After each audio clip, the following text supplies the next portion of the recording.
Police हे सामान्य लोकांच्या सुरक्षेसाठी असतात। पोलिसांना कायदा व सुव्यवस्था राखायची असते। पोलिसांना गुन्हेगार शोधायचे असतात। पण तानाजी सावंतांना स्वतःच्या हाताने स्वतःची कपडे काढायची आणि नागडं होऊन गावभर बोंबलत फिरायची सवय आहे।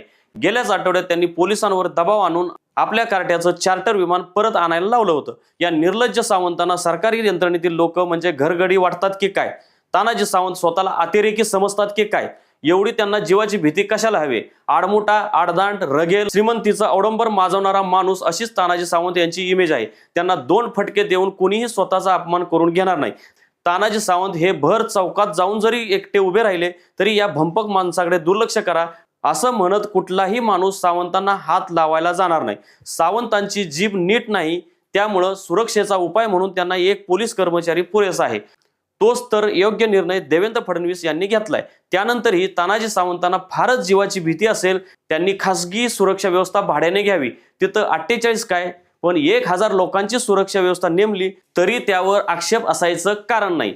शेतकऱ्यांना लुबाडून एका बाजूला साखर कारखान्याच्या माध्यमातून सावंतांनी भरपूर पैसा जमा केलाय, दुसऱ्या बाजूला गोरगरीब विद्यार्थ्यांना लुबाडून महाविद्यालयांच्या माध्यमातूनही भरपूर पैसा जमा केलाय।